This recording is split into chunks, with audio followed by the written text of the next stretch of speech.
Okay, hello. My name is Święcki. I'm working at OVH here in Wrocław. So who knows OVH and who uses their services? Yeah, I see a lot of hands. That's good. I'm working at a team that's working on the storage systems. And today I'd like to talk a little bit about this to you and share some information, some maybe problems and solutions we had to find. Okay, so at the beginning I will describe what we are using. We are using something called Ceph. Ceph is very sophisticated software and can be used to build very high-scale storage systems. I will describe how it is built, what are some internals of it, what we can do inside by configuring pools.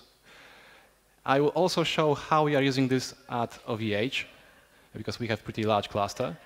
And I will share a few problems that we have found and we had to encounter during our work with this system. And if we have some time, there will be time for questions. Okay, so let's start with Ceph. Who knows Ceph? Yeah, I see some hands. But I also see that some people don't know what it is. So let's first think about storage systems. Let's just take a step back and try to imagine what a perfect storage system would look like. So what we'd like to have there. So I would like definitely to build this as a cluster. It cannot be something small. It must be something big. I want to have no single point of failure. Because let's admit, if we have large cluster, something will die, something will fail, and we need to be prepared for this. Also, I would like to be able to build this from standard hardware, like go to shop and buy, even just to experiment with it. And it should also work with something dedicated. So there should be no restrictions on the hardware. This system should also work on its own. If something is broken, it should try to fix it first before calling me. Also, if I want to do something with it, extend it, shrink it, it should do as much as possible on its own. That's something that I like to have, right? And I wouldn't like to have limits. If I have a lot of data, I'd like to have petabytes, maybe even exabytes. And I wouldn't like to have a dedicated solution to just one particular task. I want to have files on it. I want to have something small, something big, something that I access often, something that I access very rarely. And I would like to connect a lot of users to one particular cluster. So this sounds like a lot of things to put into one system. And a few years ago, there was a guy called Sage Whale who had the same problem. He had a dream about a storage system. And he also had something called DreamHost, which is a hosting provider. And he needed this kind of storage system. And he decided to build it on its own. And I think in most cases he succeeded. And that's how actually Ceph was built. So Ceph basically is doing what we have here. It moves the storage from spinning hard drives to a cluster of machines and gives us much greater power right now. So if one hard drive dies, our system doesn't die.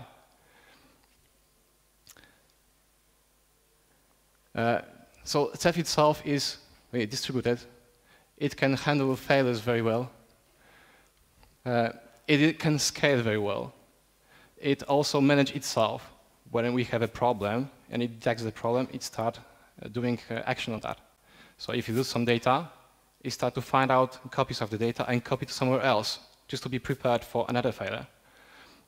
We can also change the size of the cluster. We can extend it. We can shrink it. It doesn't require downtime. And the cluster handles itself. It moves the data as it wants. It also protects the data from failures. It has two systems to copy the data. We can either replicate the data, just do a copy of one piece of data to another location. We can use something called erasure coding, which is similar to RAID 6, RAID 5. More words about this a little bit later. And we can also specify hardware resources. So if you have one hard drive that is huge, right? because we bought it recently.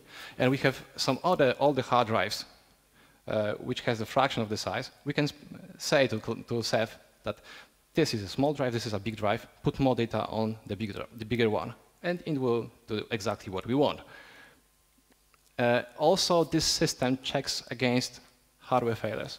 So if you have memory, if you have hard drives, there's always a probability that some bit will flip, right? And in Ceph, we have a process called deep scrub that periodically checks all the data and finds this kind of failures. If it finds one, it will either try to repair it or notify us that something went wrong and we need to take an action. And also, the system tries to be as online as possible. So we can even upgrade the whole major version without any downtime. It is done one by one, node by node, and at the end we have new version of the cluster, and clients didn't even notice, or they didn't notice that something is faster. On the architecture view, Ceph is built on layers. As many good things are built on layers, TCP/IP stack is built on layers, and Ogre has layers, so there must be something with layers. And Ceph is built the same way. So at the top, we may not see correctly, but here are the clients who try to connect to the cluster. There are multiple ways, multiple paths to connect, depending on our own workload. On the bottom, we have one common layer, which is called Raiders, which is the most important part in the Ceph system. And that's where all the magic happens. And Raiders is a shortcut for Reliable Autonomic Distributed Object Store. We can connect to it using libraiders, which is a native implementation, native library in C that lets you connect to the whole cluster. It has also wrappers for other languages than C. But if you want to connect using these top layers, we can use different access methods. Like if you are familiar with S3 or Swift, it's a RESTful interface through HTTP. And that's how you can talk to Ceph. You can put data using this kind of easy interface. We also have something called RBD, which is called Rados Block Device, which is basically used to handle virtual hard drives for virtual machines. And last but not least, there is a Ceph-as.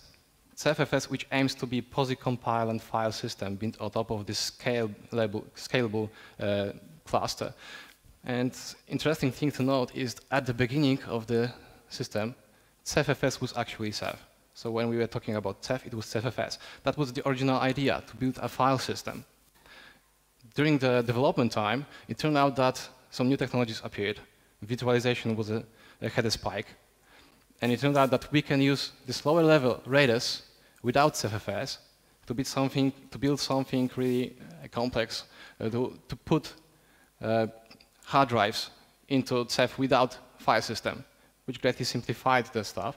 And still, people could work on this low-level layer, improve its performance, and prepare for the Ceph-as to be as good as possible. Ceph-as is not yet production stable, but it will soon be. So we are just around the corner. There's a new major version just around the corner, and they claim Ceph-as to be stable on this version. Yeah. So how does standard Ceph cluster look like? It is built on components, and we have the simplest cluster you can do is built on one machine. It has to have two components. First is the monitor, and second is OSD node. So what is monitor? Monitor is the boss. So he manages the cluster. He knows what's the structure of the cluster. He knows what goes down, what goes up. He knows what the configuration is. He knows what other components in the system are. And the OSD, he just stores data. Right? So he has to be attached to very, very large hard drives, probably also fast ones. He has to be attached to very fast network interfaces, because when clients connect to the Ceph cluster, they would talk directly to OSD. That's where the data transfer would go. And we also have multiple clients. So this system is distributed. We can have multiple clients simultaneously. And every client, when it wants to start talking to the cluster, he first needs to talk to monitor. So he knows its address, he knows some access methods, and once he talks to the monitor, he downloads the configuration of the cluster, and then he can start talking to OSD. So if we want to write some data or read some data, then we talk directly to OSD. We don't talk through any central point in the system. We don't forward our data through monitor. That's very important because that's required when you want to scale. When you want to scale over a few hundred machines. And also other clients do the same. They want to connect to the cluster, they first connect to monitor, get the configuration, and start talking to OSD. So this is very simple cluster. And let's be honest, this is not perfect cluster. Why? Because we have two single points of failure here. One is the single monitor, the other is single OSD. So if monitor dies, cluster dies. If OSD dies, there's no data. So what we usually do, we do something bigger. So here's an example of a little bit more cluster. Those bars represent 3 racks in one data center. 3 separate racks. So if you imagine some space, right? We have 3 separate racks. And what we first do, we eliminate first point of failure. Instead of 1 monitor, we have 3. So if one goes down, we still can work with the cluster. Why? Because monitors exchange data between themselves. If there's any configuration change, they just copy the data between themselves. They are using a well-known algorithm called Paxos. And if the client connects, he can just choose one of them. The other point of failure we eliminate is with the data. So instead of just one OSD, we have multiple OSDs. And we try to distribute them across our infrastructure. It's important. We put some in different racks. And we try to have separate domain failures here. So in case of one rack failure, whole rack, let's say we just lost the power, right? Something went wrong. The cluster should still be operational. And that's something what also Ceph helps us with. Yeah, so now, how the client talks to this much more complicated cluster. So first, as usual, he needs to connect to monitor. And he can select any of them. Connecting to any monitor gives him access to the cluster. Every monitor has enough information to connect to the rest of the cluster. So we just try one by one. If one is down, we just connect to the other one, and we continue working. Once we connect to the monitor, we can start talking to OSDs directly. So here we have some I/O that goes to first OSDs. And since Ceph knows that he should prepare for failures, it would replicate the data to other OSDs. And it will choose other OSDs so that the domain failures are separate. So let's take an example. If we put data to this OSD and the whole second rack dies, we still have 2 copies, in OSD1 and OSD3.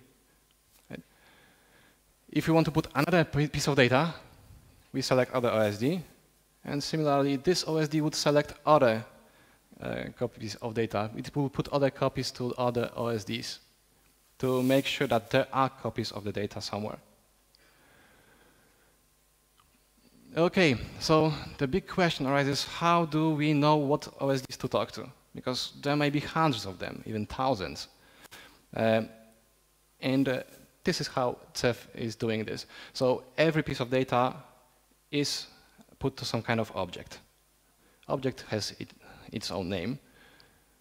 Objects are grouped into something called pools. So if you have multiple objects, they share some kind of configuration, they belong to one namespace, we put them in a pool. Then pool consists of placement groups. So you can imagine if you know what a hash map is. Right? We take an object, hash it, and we know where its address is. Similarly, in Ceph, we have a fixed number of placement groups, just like in a hash map, we have a fixed number of buckets.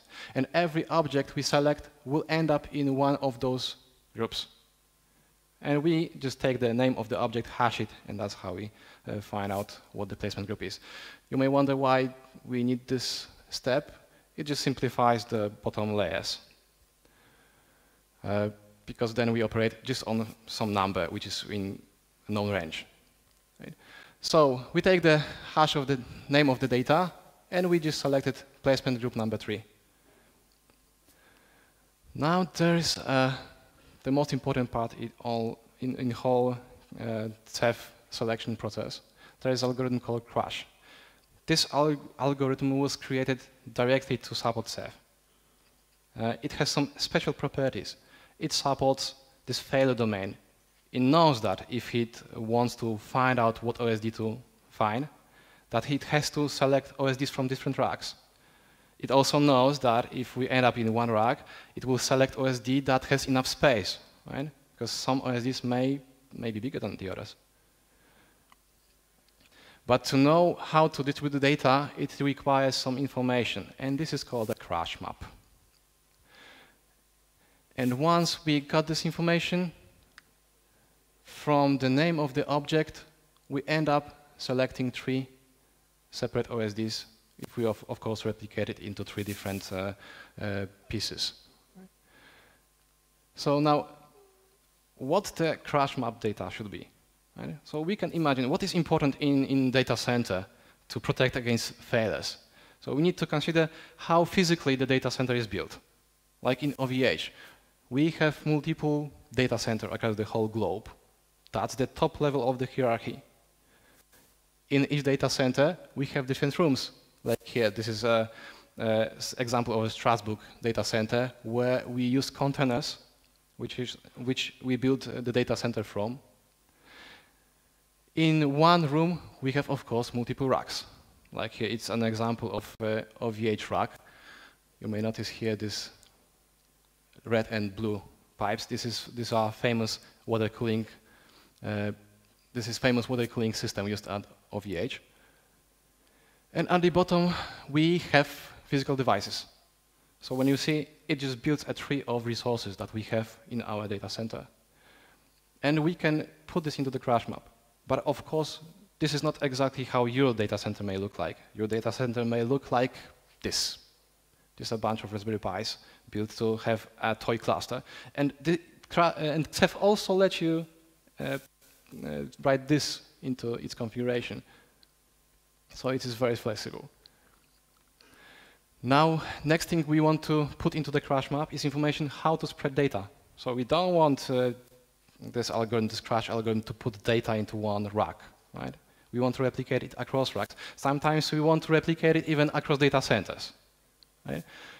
We just put this information that at the level of racks, just choose different racks, and that's it. And here we have also a part of the crush map which tracks information what OSDs are up, what OSDs are down. Yeah, it's pretty wide here, but it just have this tree of resources, and for every resource it has information whether it's up or down. Also, every piece of information has every piece of our infrastructure, like hard drive, has a weight. We can use this to specify that this resource should be selected more often because it has more storage and it can handle more information. Yeah. So now, important thing: how does a client work with the crush map? So the crush map is in the monitor. So the client fetches this crush map, and at this point, client doesn't have to talk to monitor anymore. It has everything to find out OSDs. So when we try to detect what OSD to choose for some placement group, we don't have to talk to monitor. Similarly, if we find different placement group, without talking to monitor, we can find OSD. This is important because some other storage systems usually have the central place, which is a directory. We take object name, and from the directory we fetch information to what node is handling the data. In Ceph, it's not the case. We have a crush map which describes the whole cluster. So we can take arbitrary object and we can find what OSD is handling this object without connecting to anything else. Of course, the crush map is changing over time, so that's why we still need to have this connection. And the monitor would exchange these changes with us and with other monitors.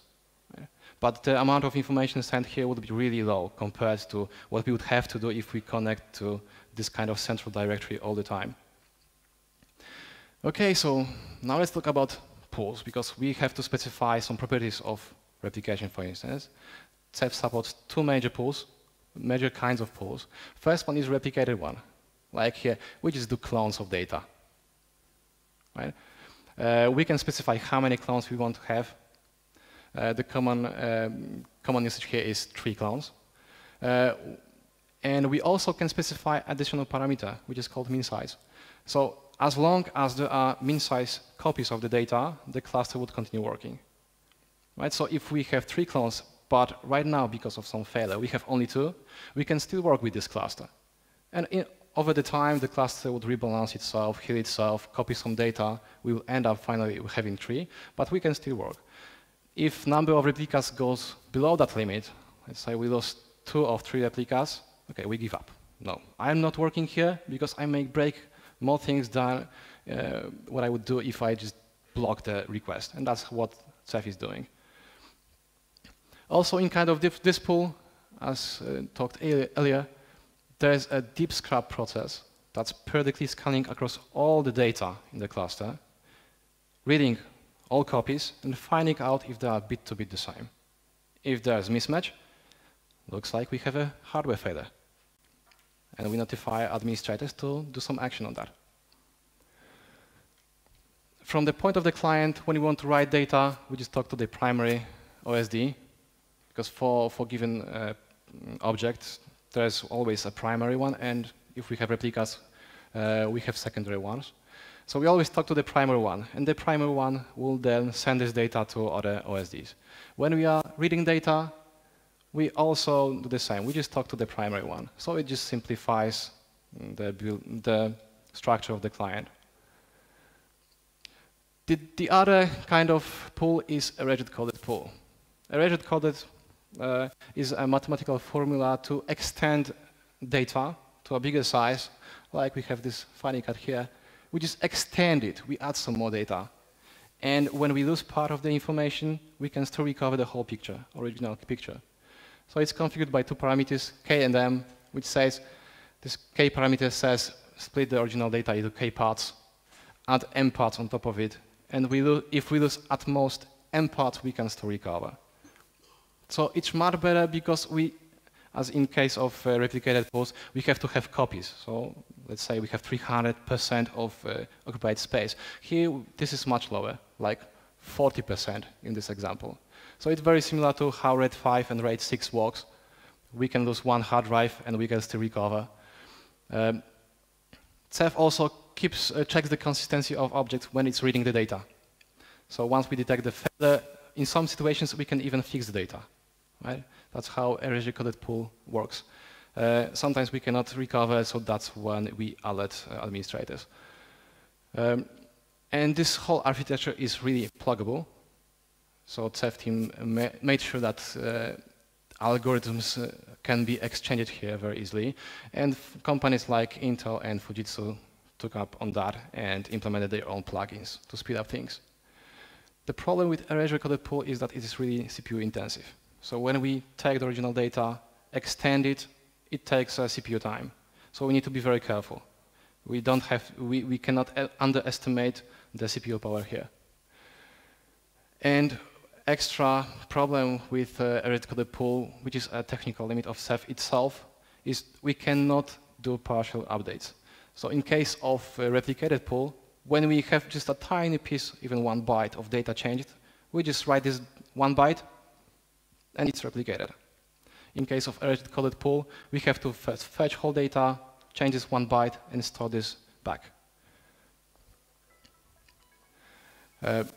Also, we have something cache tiring. So, sorry.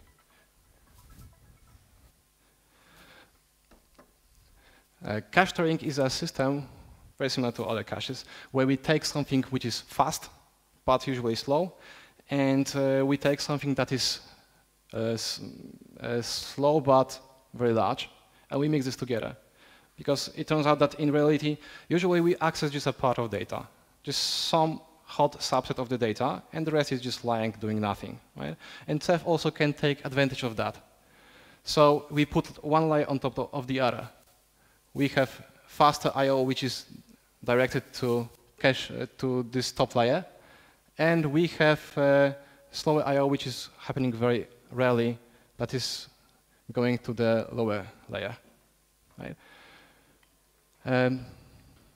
So the side effect that we can use here is that if the top layer is replicated, we lift off the limit of partial updates of the object. So what we can do is we can put some erasure-coded pool on the bottom, which is really high, really big, spans across multiple machines, put some caching layer on top of it, and the mixed cached version will work like a replicated pool. Yep, it's pretty tricky to configure. We can configure things like number of hits that object in cold pool can have to be propagated to the top layer, but it's very easy to misconfigure. So it turns out that very easily you can end up with a cluster that just works just like the top caching layer was not existing. Okay, so that was a little bit about the Ceph itself, and now let's talk about how we are using Ceph in OVH. So we have pretty large cluster consisting of a few hundred machines, and the amount of data, raw disk data we can handle them is about 15 petabytes, and it's not the end. We are still scaling. So there are still demands from clients which result in expanding on these clusters. We are using mixed HDDs and flash storage on top of that. We have some caching layer. We also have some flash-based only clusters, mostly for reliability and good speed. And if you are using OVH, especially the public cloud, you are probably using Ceph already.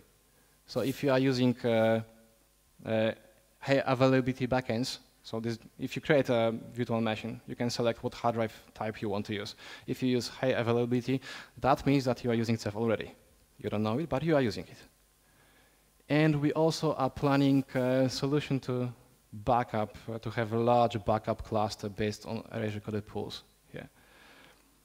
So we have multiple independent Ceph clusters. We don't put everything into one giant cluster. We decided to split into smaller parts. And this raises problems about the scale.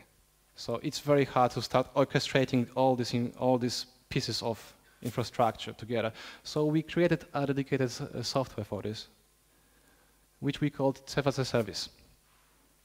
So Ceph-as-a-Service is a manager of all this infrastructure. We have internal API that lets us create whole cluster, all its dependencies, all its components in just one single API call. So we just fire it, we just wait for it to happen, and then we have working cluster. Through the same API, we can configure users, we can configure pools, we can also configure access lists to the cluster. We can also support multiple simultaneous versions. That's pretty important because sometimes the client doesn't want to talk to different versions of the cluster, right? So we need to be able to select the proper version. Also, sometimes we want to wait before adopting a very new version. Sometimes bug happens after some time, right? So if we want to have very stable infrastructure, we just use something that's really tested. Right now, we have full RBD support. That's what we are using to handle the /cloud, public cloud. And we just released the Radus GW, so this Swift REST layer, so we can start using this. And if you want to test it, we have right now a public beta. So you go to this link, sign up, wait for your cluster, and if you have your cluster, just start playing. Okay, so of course there's no rose without thorns. We had some problems. So the Ceph cluster is not that simple, right? It's not that you just install it and it works. It requires some steps to make it working. So it's pretty complex to set up at the beginning. It's also hard to predict the performance. So sometimes when you are asked how many number of virtual machines can we handle in one cluster, we cannot just answer, right? It depends on too many factors, even on the workload of users of those virtual machines. We also observed that when the cluster tries to heal itself, when we have some failure, or we extend the cluster, it has to move a lot of data between nodes. We have degradation of the performance. And that's actually how this should work, because when we have one machine, right, which dies, it has few terabytes of data. When we add new machine instead of it, we have to move these few terabytes of data from other places. So just imagine how much traffic, network traffic it would take, how much time to write this data down to hard drive it will take. So it's a costly process. But the good thing is that it's automated, mostly automated. We also had problems with high CPU. Right now we are CPU bound. Ceph team is aware of that fact. So the funny thing is that actually the most CPU time consuming part of the Ceph cluster is a memory allocator. So Ceph has just this workload which abuses memory allocators, and they take a lot of CPU time to just handle data. But Ceph team is working very hard to fix this. So over a few major releases, they were able to increase the performance for 30% every new big version. That's really huge. We also found out a few kernel bugs, and we are very skeptical about new features. So I'd like to right now talk to you about one particular situation, one particular story, which I called Dying Machines Mystery. So what happened? So it was late in the night, and some of our administrators is woken up. Some SMS goes here and says machine has died. There is a very high load. So the administrator tries checking what's going on, what happened. So tries to log into this machine. It times out. Okay, something's wrong here. Okay, so maybe some kind of random bit flip. These things happen, so that just reboot it. After reboot, everything goes back to normal. He goes to sleep. But not for too long. A few minutes after, the same situation happens again. And a few times more the same night. So we start having problem. So next few days are really tough. So someone who is on duty usually won't be too awake during the day, because he has to wake up during the night just to reboot the machine. And we started digging up. So what we did, we just upgraded Ceph version to new, and they claim to be 30% faster, and it is 30% faster. So it was a success, at least we thought, right? But our machines are still dying, and we don't have a solution. And we try to analyze the symptoms.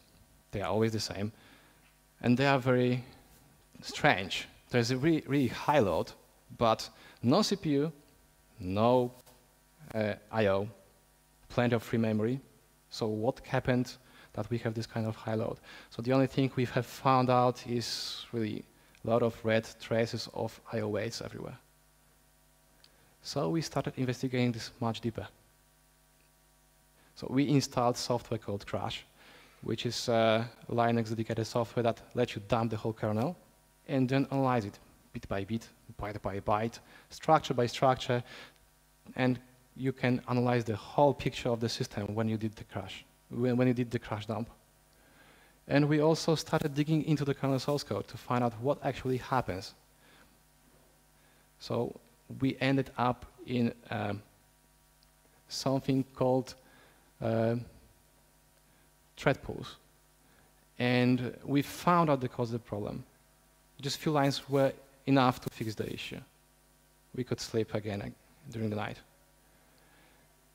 During this period of time, we found out that there are multiple beautiful pieces of the code in the kernel, Linux kernel, very complex ones, like memory kernel and worker pools. They are very well designed, but they have their rules. If you don't obey their rules, they will kick you in. Right?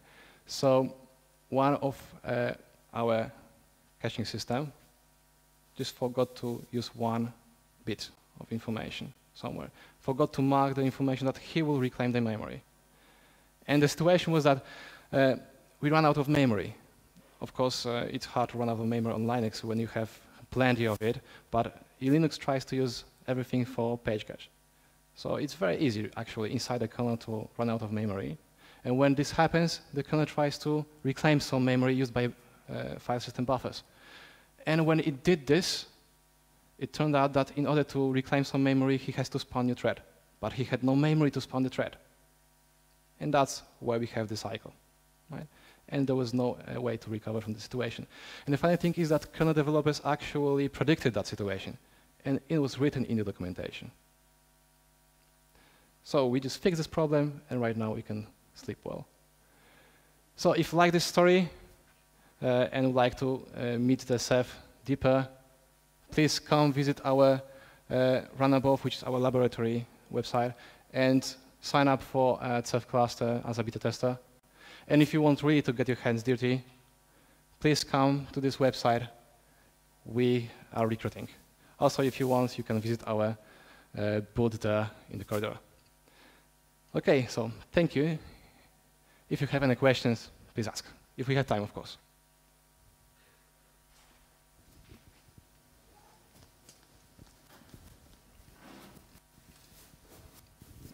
Did you resolve the problem with the deep scrap?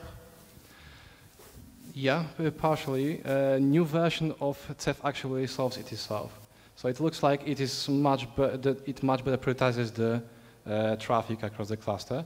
But we also try to detect that the deep scrap is coming, and in that case we try to skip the cache, so not to pollute the cache during the deep scrap. Okay, yeah. It's infernals? I think, yeah. Okay, thank you.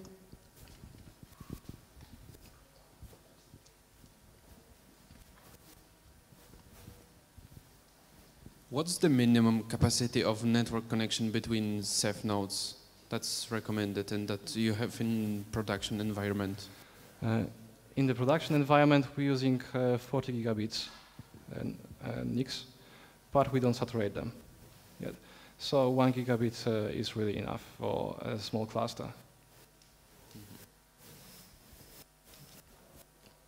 Any other questions? Okay. You mentioned Ceph can replicate between data centers. So is it possible to have two clusters, and one, for example, in London, the other one in Berlin, and to have it as a backup? How does it work? You can do this. It is technically possible, but you need to consider the latency that will be increased. So when we write data to OSD, it won't reply back that this data has been written before having confirmation from other OSDs. Yeah. So this is on the radius level, but if you are using Rados GW, so this RESTful interface, it also supports natively cross data center application. That's where it is doing this with a delayed fashion, so you don't have to wait.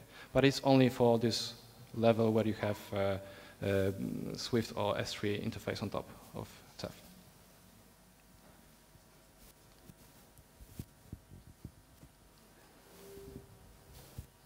You mentioned that this is the Ceph was released as stable version some time ago. Yeah. It is first version.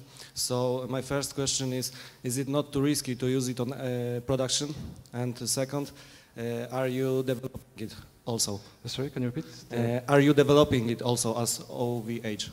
Yeah, so the first question, I would be skeptical about using the most recent one, right? So just wait for some time, but the version we are using, we most using Infernalize, is really stable. So we're using it in the production with a large amount of data, and we haven't had any big problems with it yet. About the second question, we are not yet implementing anything inside Ceph. We just sometimes feel bug reports there. And the Ceph team is really big, and they have really good people, really smart people to handle most of our requirements. So how long are you using Ceph? Internally, it's, I think, more than 2 years right now. Mm-hmm. But we just opened it for outside customers. Okay, thank you. We have one more question there.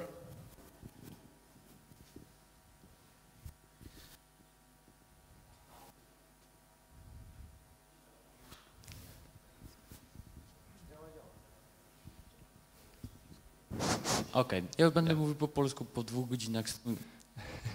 Okay. Wiem, że używacie, jeżeli wykupuję na przykład u was serwer, Macie backup w 3 różnych lokalizacjach na świecie, tak? Wybieram sobie je. W tym momencie backupu nie realizujemy za pomocą Ceph-a. W tym momencie używamy Ceph-a do przechowywania obrazów dysków maszyn wirtualnych. Już nie mam pytań. Okay.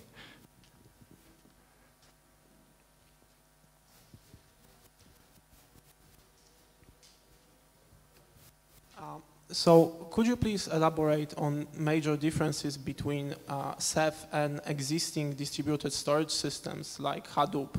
So in other words, what is so unique about Ceph? Why did you need to implement it? Okay, so first most important thing is what I mentioned before. Everything can be done on the client. Once you have the crash map, you don't have to talk back to the cluster. Right? You just know exactly what OSD nodes to talk to directly. So it reduces the central points, central bottlenecks on the system. And also, a good thing about Ceph is that it has really good support for virtualization software. So things like KVM, QEMU, all can work with Ceph directly.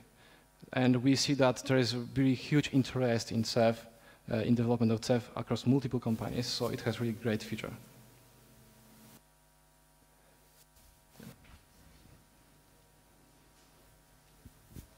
Do we have some more questions? Okay, so if there are no questions, thanks for your lecture. Thank you too.